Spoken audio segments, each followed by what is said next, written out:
Indo British advanced pain clinic నొప్పి మాయం surgery దూరం. For appointments 9155515563.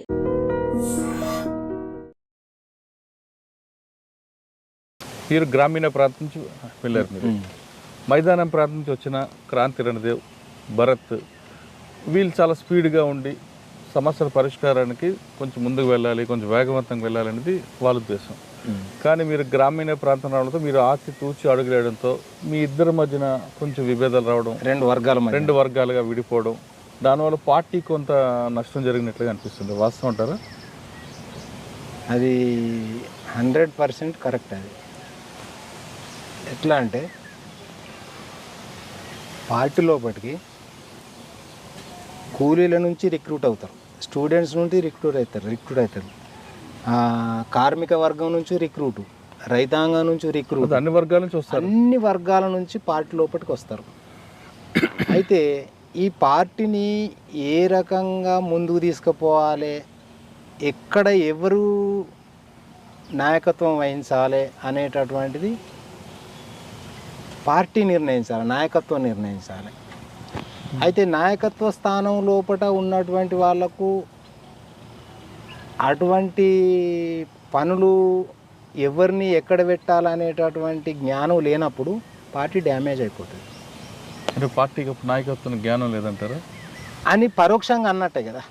అంటే ఎందుకు అని అంటే మనం సిద్ధాంతపరంగా ఆలోచిస్తే మన ఇండియా అర్ధ వలస అర్ధ భూస్వామ్య దేశంగా ఉన్నటువంటి మన భారతదేశం లోపల విప్లవాన్ని ఏ రకంగా విజయవంతం చేయాలనేటటువంటిది మనం ముందే చదువుకున్నాం. గ్రామీణ అడవి ప్రాంతాల లోపల మనం వెళ్ళి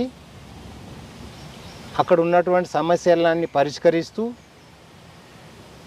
అదే టైం లోపల మన పార్టీ లోపలికి రిక్రూట్ అయినటువంటి వాళ్ళను రాజకీయంగా వాళ్ళను అభివృద్ధి చేసుకుంటూ నాయకత్వ స్థానం లోపల తీసుకొచ్చే విధంగా చేయాలి. అయితే ఆ రకంగా చేయాలి. అయితే అప్పుడు 89-90 ఆ ప్రాంతంలో విజయ్ కుమారు, ఈ క్రాంతి రణదేవు, తర్వాత ప్రహ్లాద్ అంటే మల్లోజుల కోటేశ్వరరావు, వీళ్ళు అప్పటికి వచ్చారు అన్నట్టు. అప్పుడు ఈస్ట్ డివిజనల్ కమిటీ సెక్రటరీగా నంబాల కేశవరావు ఉండే. అయితే అప్పుడు ఫారెస్ట్ కమిటీ లేదు. ఈ ఫారెస్ట్ కమిటీ బిల్డప్ చేసే టైం లోపలనే ఈ మల్లోల కోటేశ్వరరావు వచ్చిండు అన్నట్టు ఫారెస్ట్కు. అదే ఉద్దేశంతో పార్టీ పంపించింది. అయితే అప్పుడు ఈ మల్లోల కోటేశ్వరరావు, తర్వాత ఈ నంబాల కేశవరావు, ఇంకో 4-5 కలిసి ఫారెస్ట్ కమిటీ ఏర్పాటైంది అన్నట్టు.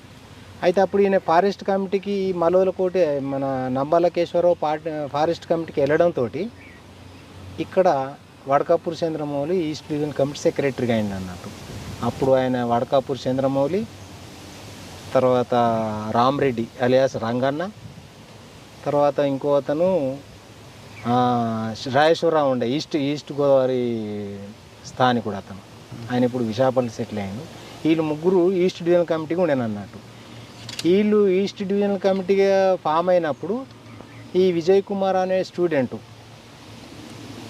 ఆయన మంచి గోల్డ్ మెడలిస్ట్ ఆయన, తర్వాత ఈ క్రాంతి రణదేవ్ వీళ్ళు వచ్చారు అన్నట్టు. వీళ్ళు వస్తే వీళ్ళు ఎక్కడి నుండి స్టూడెంట్ ఆర్గనైజేషన్ వచ్చారు. ఆ బ్యాక్గ్రౌండ్ వచ్చారు. ఈ అడవి ప్రాంతం లోపల ఆర్గనైజేషన్ ఎట్లుంటుంది, ఈ ప్రజల జీవన విధానం ఏంటి, వీళ్ళ సమస్యలు ఏంటిది, వీళ్ళని ఎలా బిల్డప్ చేయాలనేటటువంటిది వాళ్ళకి ఏం తెలుస్తుంది, అవగాహన ఉండదు, తెలియదు.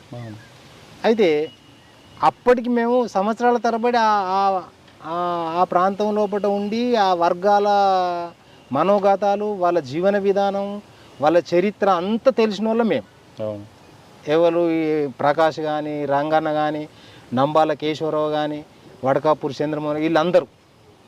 అయితే వీళ్ళు అప్పుడప్పుడు వచ్చి వీళ్ళు స్లోగా ఉన్నారు, వీళ్ళు జనాన్ని ఆకట్టలేకపోతున్నారు, జనాన్ని మొబిలైజ్ చేయలేకపోతున్నారు అని చెప్పేసి అని ఒకటి విమర్శలు ఏమైనా ఎత్తిరు అన్నట్టు. ఎవరు? క్రాంతి రణదేవును విజయ్ కుమార్ అనేటప్పుడు. వీళ్ళిద్దరూ దాదాపు చనిపోయాను. ఇప్పుడు లేవనెత్తి ఈస్ట్ డివిజన్ లోపల విపరీతమైన అలజడి తీసుకొచ్చారు అన్నట్టు. ఒకటి ఫస్ట్ కోరు సెకండ్ కోర్ అనేటటువంటి మీటింగ్లు పెడతారు అన్నట్టు. First cadre, second cadre, third cadre. ఈ సెకండ్ క్యాడర్ లోపల ఈ విషయాలన్నీ లేవనెత్తి విపరీతమైనటువంటి విమర్శలు, అంత ఏడుపులు, పొడబొబ్బలు. ఒక నెల రోజుల పాటు జరిగింది ఆ సమావేశాలు ఈస్ట్ గోదావరి జిల్లాలో అడవి ప్రాంతంలో జరిగితే, ఇక నేను ఆ విమర్శలను వీళ్ళు చేసిన వాళ్ళు కాదు మీరు ఏం చెత్తలేరు అని చెప్పేసి మా మీద విమర్శలు పెట్టుడు. మనం ఈ అడవిలో వాళ్ళ ఉద్దేశం ఏంటిదంటే ఈ అడవి లోపల మనం ఏం చేయలేము, మైదాన ప్రాంతాలకు పోవాలి. మైదాన ప్రాంతంలో పోతే నీకు ఏం బలం ఉంది? మనం సైన్యాన్ని తట్టుకోగలం, ఈ పోలీస్ స్టేషన్ని తట్టుకుంటలేము. మనం సైన్యాన్ని తట్టుకోగలమా? భారత సైన్యాన్ని తట్టుకోవాలని అంటే గ్రామీణ ప్రాంతంలో ఉన్నటువంటి పేదలను చైతన్యపరిచి వాళ్ళ ద్వారా రిక్రూట్ చేసి ఒక ఎర్ర సైన్యాన్ని ఏర్పరచుకొని గ్రామాలను విజయవంతం చేసుకుంటూ పట్టణాలను చుట్టుముట్టాలనేటటువంటి సిద్ధాంతం. ఆ సిద్ధాంతాన్ని తిలోదకాలిచ్చి నువ్వు పోయి మైదాన ప్రాంతాలకు పోవాలని అంటే ఎట్లా బతుకుతాం మనం? అదే ఆ రకంగా దాదాపు ఒక సంవత్సరం స్ట్రగుల్ అయినా నేను. సంవత్సరం. కానీ మీ ఇద్దరి మధ్యన విభేదాల వల్ల పార్టీకి నష్టం జరిగింది కదా? విపరీతమైన నష్టం జరిగింది. ఫస్ట్ నష్టం జరిగింది అంటే ఒక్కటే 1 month లోపటినే అది చూపించింది. ఏ విధంగా అంటే నేను ఒక 6 నెలలు 10 నెలల పాటు స్ట్రగుల్ అయినా. ఈ పద్ధతి మంచిది కాదు 5 అని చెప్పి బాగా స్ట్రగుల్ అయితే కాదు నన్ను విమర్శించడం.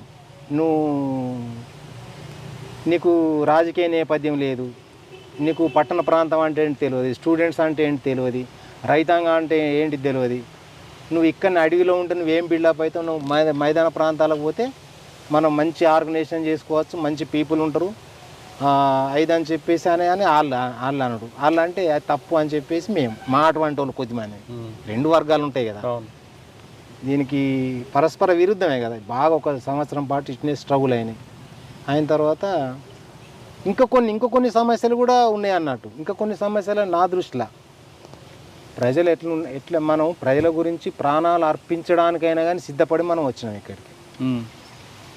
సిద్ధపడి వచ్చినప్పుడు ఎట్లుండాలంటే ప్రజలు మనం ఏది చెప్పినా కానీ వాళ్ళకు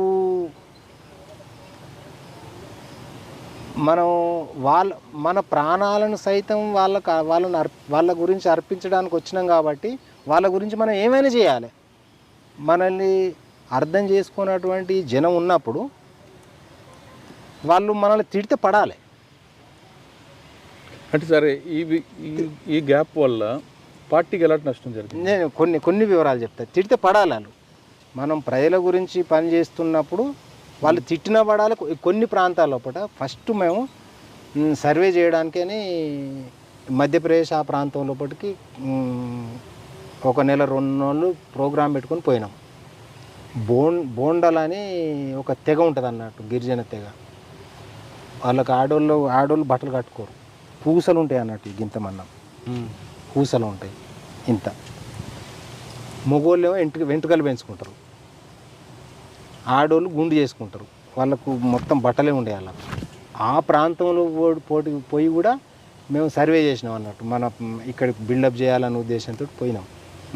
పోతే మమ్మల్ని దొంగలు అనుకొని ఇంటి బద్దలు బట్టి చంపడానికి వచ్చారు అన్నట్టు. వాళ్ళ భాష మనకు రాదు, వాళ్ళ భాష వచ్చినటువంటి ఒక మాస్టర్ని తీసుకొని పోయినాం అన్నట్టు. మేము దొంగలం అని చెప్పేసి అనుకొని మమ్మల్ని గెదిమీరు కూడా చంపుతామని. అటువంటి పరిస్థితులను కూడా మనం ఎదుర్కొని అయితే మనల్ని గెలిస్తే వాళ్ళని చంపుతాం మనం? తప్పు కదా. మనం వాళ్ళ గురించే జీవితాలను దారబోయాలని వచ్చినాం కాబట్టి వాళ్ళని చంపద్దు. మనం